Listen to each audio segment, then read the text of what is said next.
జై శ్రీమన్నారాయణ. నేను మీ icon astrologer Gattupalli Suresh Babu. మనకి 2026 సంవత్సరం ఫిబ్రవరి 23 తారీఖు ఏంటనుకుంటున్నారా? మారేటువంటి గ్రహాలండి. ఇవి ఏ గ్రహమో తెలుసా అండి? కుజగ్రహం. ఈ కుజగ్రహము రాహుతో కలయికతో, అలానే కుంభరాశిలో రాహుతో కలయికతో రాబోతుంది. ఈ ఫిబ్రవరి 23 తారీఖు నుంచి ఏప్రిల్ 2 తారీఖు వరకు కూడా కుంభరాశిలో సంచరిస్తూ ఉంటుంది. అందులోనూ రాహుతో పాటు ఉంటుంది. మొదటిగా అధ్యయనంలో, అదే మొదటి భాగంలో, మొదటి వారంలో కూడా షష్టగ్రహ కూటమిలాగా ఏర్పడుతుంది కుంభరాశిలో. ఆ తర్వాత రాహుతో ఈ యొక్క ఏప్రిల్ 2 తారీఖు వరకు కూడా రాహువు కుజుడు కలయికతో ఉంటారు కాబట్టి ఆపోజిట్ సైన్ కేతువు కూడా వీరికి సహకరించేసి ఒక శుభ దృష్టి అశుభ దృష్టి ఇక ద్వాదశ రాశుల వారి మీద ఎలా ఉండబోతుంది, వారి యొక్క జీవితంలో ఎలాంటి మార్పులు రావబోతాయి.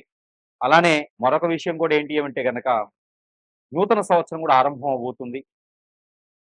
మన యుగాది నుంచి నూతన సంవత్సరం ఆరంభం కూడా ఈ కుంభరాశిలో రాహుతో పాటు కూడినటువంటి కుజుడు ఉండడం జరుగుతూ ఉంది. కాబట్టి ఈ మేర ఎలా ఉండబోతుంది ద్వాదశ రాశుల వారికి చూసినట్లయితే, ఎవరెవరి జీవితంలో పెళ్లిళ్ళు చేసుకుంటారా, ఎవరెవరి జీవితంలో అన్యోన్యంగా ఉన్నటువంటి దాంపత్యం ఉంటుందా, ఎవరెవరి జీవితంలో వీరి యొక్క రాహు కేతువు అందులోనూ కలయికతో ఉన్నటువంటి కుజుడు వీరి యొక్క శుభ అశుభ ఫలితాలు ఏ రాశి వారి మీద ఎలా ఉంటాయి, ఆ తర్వాత బిజినెస్ చేసుకునే వారు విదేశాలకు వెళ్ళే వారికి ఎలాంటి శుభ ఫలితాలు ఉంటాయి, ఏది ఎప్పటివరకు తెలుసా అండి? ఫిబ్రవరి 23 తారీఖు నుంచి ఏప్రిల్ 2 తారీఖు వరకు కూడా వీరి యొక్క గోచార స్థితిగతుల ప్రకారంగా ఈ యొక్క గ్రహరీత్యా దోషాలు ఏమున్నాయా, వీరి యొక్క స్థితిగతులు ఎలా ఉన్నాయో చూసినట్టయితే కనుక ఒకసారి మనం పరిశీలన చేస్తున్నట్టయితే ద్వాదశ రాశుల్లో ఒకటైనటువంటిది ద్వాదశ రాశుల్లో ఒకటి మిథున రాశి. ఈ మిథున రాశి వారికి ఫిబ్రవరి 23 తారీఖు రాహు మారి దగ్గర నుంచి కుజుడు మారిన దగ్గర నుంచి కుజుడు వచ్చేసి కుంభరాశిలో రాహుతో పాటు స్నేహం చేయబోతున్నారు. ఈ యొక్క ఎప్పటి వరకు? ఏప్రిల్ 2 తారీఖు వరకు. ఈ ఏప్రిల్ 2 తారీఖు వరకు సంచరించేటువంటి రాహు స్థానం, రాహులో కుజుడు ఇద్దరు కలయిక కుంభరాశి జరుగుతుంది. ఇకపోతే దీని వలన మిథున రాశి వారికి కొత్త రకమైన ఫ్రెండ్స్ రావడం, కొత్త రకమైన రంగాల్లో అడుగు పెట్టడం, ఉన్న రంగాల్లోనే చైతన్యం రావటం, ఉన్నటువంటి వనరులనే సద్వినియోగం చేసుకునేలా ఉపయోగించుకోవడం, దాని వలన మీరు బాగుపడటం, ఇంకొక మెట్టు పైకి ఎక్కాం మనం అనే ఒక ఆలోచన వస్తుంది, నమ్మకం కలుగుతుంది. పాత స్నేహాలు, పాత బంధాలు ఏమైనా ఉంటే వాటికి స్వస్తి పలుకుతారు. కొత్త జీవితాన్ని పెంచుకోవాలి, కొత్త లైఫ్ని చూడాలి, కొత్తగా ముందుకు వెళ్ళి మనం కూడా 10 మందిలో ఒకళ్ళగా నిలబడాలి అనేటువంటి ఆలోచన అయితే మీకు ఖచ్చితంగా లభ్యపడుతుంది. కాబట్టి ఏప్రిల్ 2 తారీఖు లోపున మంచి గొప్ప నిర్ణయం అయితే మీరు తీసుకోబోతున్నారు. అది మీ ఒక్కరికి సంబంధించింది కాదు, మిమ్మల్ని నమ్ముకున్న వాళ్ళందరికి కూడా మంచి జీవితం ఇచ్చేదాకా ఉంటుంది. కాబట్టి ఆ మేర ప్రయత్నం చేయండి. మిమ్మల్ని అట్రాక్ట్ చేసే భావంతో ఉంటారు మీరు. అందరినీ కూడా దగ్గర చేసుకునే తత్వంతో ఉంటారు, మంచితనంతో. మీకు తెలిసినది 10 మందికి చెప్పి వారంతా కూడా బాగుండేలా చూసుకుంటారు. కాబట్టి ఇప్పుడున్న మారినటువంటి గ్రహస్థితి ప్రకారంగా మీ మీద నరదిష్టి ప్రభావం బాగా ఉంది. ఏ పని చేసినా 10 మందిలో నరదిష్టి ఉంటుంది. కాబట్టి మీకు ఈ నరదిష్టి ఒకటే కాకుండా అష్టదిబ్బందులు కూడా అయ్యేటువంటి ఆలోచన ఉంటుంది. మనవారే మన గొయ్యి తీస్తారు అన్నట్టుగా నిజం. మనవారు మన పక్కన ఉండేవారు, మన చుట్టాలు బంధుమిత్రులే గొయ్యిలు తీస్తూ ఉంటారు. ఆ గొయ్యి తీయటం వలన మీరు అనుకున్న పనులు అవ్వకపోవటం, గొయ్యి అనగా గడ్డపర పొలుగు తీసుకుని పోవడం కాదు, మనం కావాల్సినటువంటి పనులు చేయాల్సిన పనులు చేయలేకపోవడం, ఇదే గొయ్యి తీయటం. అలాంటి ఏమైనా ఉన్నా ఖచ్చితంగా సమీపంలో ఉన్న గురుగారిని సంప్రదించండి. మీకున్న సమస్య పరిష్కారం మరి చూపించబడుతుంది. చిన్న చిన్న సమస్యలే ఉన్నాయంటే కనుక ఈ యొక్క పరిహారం చేసుకోండి. మీకు ఆరోగ్య సమస్య కూడా కనిపిస్తూ ఉంది. లంగ్స్, ఆస్తమా, బ్లడ్ రిలేటెడ్ సమస్యలు కనిపిస్తూ ఉన్నాయి. అట్లా ఏమైనా ఉంటే కూడా ఇమీడియట్లీ మీరు వైద్యం దగ్గరికి పరీక్ష చేయించుకుంటే, దాని దగ్గర ప్రకృతి వైద్యం చేయించుకుంటే కనుక మీకు అన్ని రకాల సానుకూల పడేటువంటి యోచన ఉంది. కాబట్టి అలానే ఈ రాశి వారైతే కనుక ఖచ్చితంగా ఇలాంటి పరిహారం ఒకటి చేసుకున్నట్లయితే మనం అనుకున్నట్టుగా మీలో ఉన్నటువంటి దోషాలే కావచ్చు, ఈ యొక్క రాహు కేతువుది, దాంతోపాటు కుజునిది, ఈ దోషాలు ఎవరికైతే ఉన్నాయో వారు ఎక్కువగా ఇలాంటి పరిహారం చేసుకోవడం ద్వారా అన్ని రకాల సానుకూలమైనటువంటి వాతావరణం అయితే మీకు లభ్యపడేదానికి అవకాశం ఉంది. కాబట్టి ఈ పరిహారం అయితే మీకోసం. ఎవరి జాతకంలో అయినా సరే రాహుకేతు దోషం ఉంది అనుకున్నప్పుడు ఈ యొక్క రాహువు కుజుడితో పాటు కుజుడు రాహుతో పాటు సంచరించేటప్పుడు అది కూడా కుంభరాశిలో సంచరించేటప్పుడు ఈ యొక్క చిన్న పరిహారం చేసుకోవాలి. అది ఏమిటో తెలుసా అండి?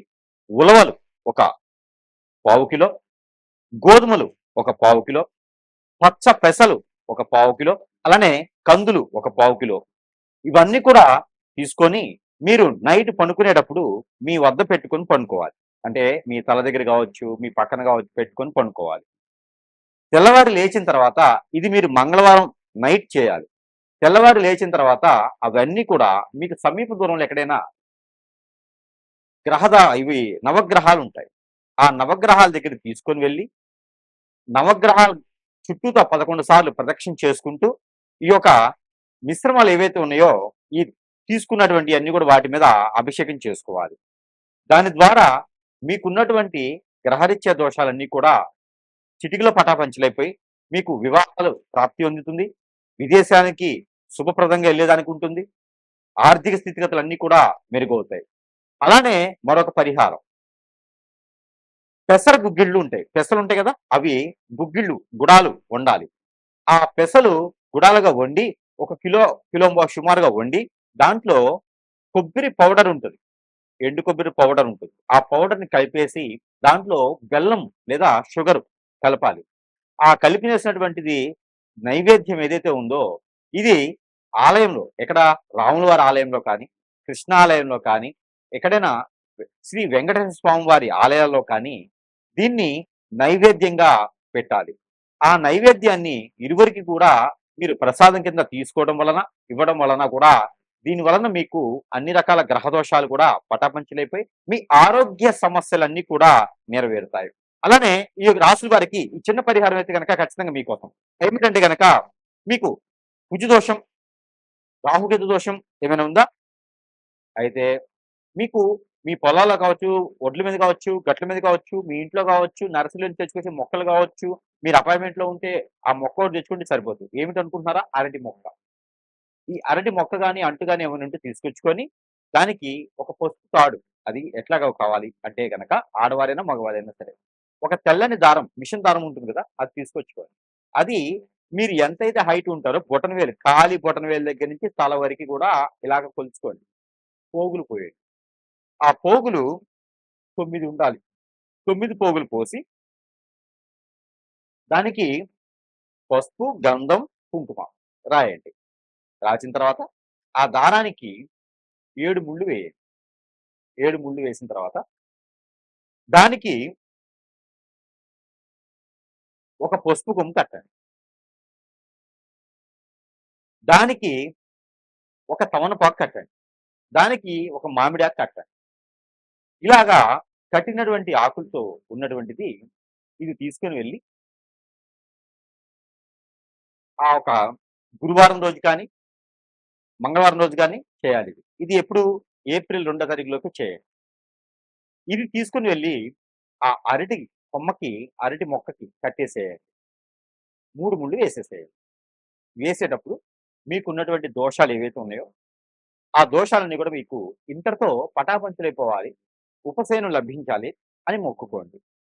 తర్వాత ఒక ముగ్గురికి అదే రోజున టిఫిన్సో, భోజనమో పెట్టండి.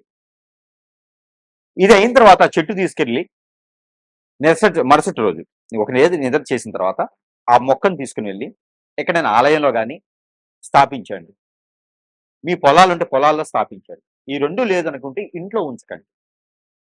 తీసుకొని వెళ్లి ఎక్కడైనా పారేడు నీటిలో వేసేయండి. ఆ కుండీతో సహా పారేడు నీటిలో వేయండి.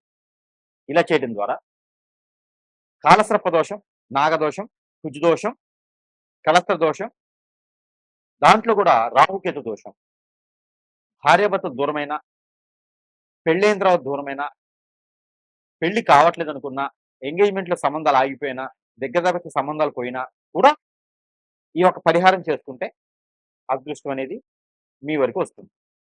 అలానే అదే అరటి మట్ట తీసుకొని అదే రోజున మట్టలో దీపారాధన చేసి 2 ఒత్తులేసి, ఆవు నెయ్యితో దీపారాధన చేసి నీటిలో వదలండి. మనం కార్తీక మాసంలో వదులుతాం కదా! అలాగా నీటిలో వదలండి. ఎక్కడైనా చెరువు, కుంట లేకపోతే మీ ఇంట్లో ఉన్నటువంటి గాబులు ఇట్లా బకెట్‌లో నీళ్లు పట్టి దాంట్లో వదలండి. కొండెక్కేదా దాన్ని అలా వదిలేసేసేయండి. ఇలా చేయడం ద్వారా ఆర్థిక సమస్యలు, ఆరోగ్య సమస్యలు కూడా మీకు ఇలా పటాపంచలైపోతాయి. ఈ ప్రయత్నాలు చేసుకొని అదృష్టవంతులవ్వండి.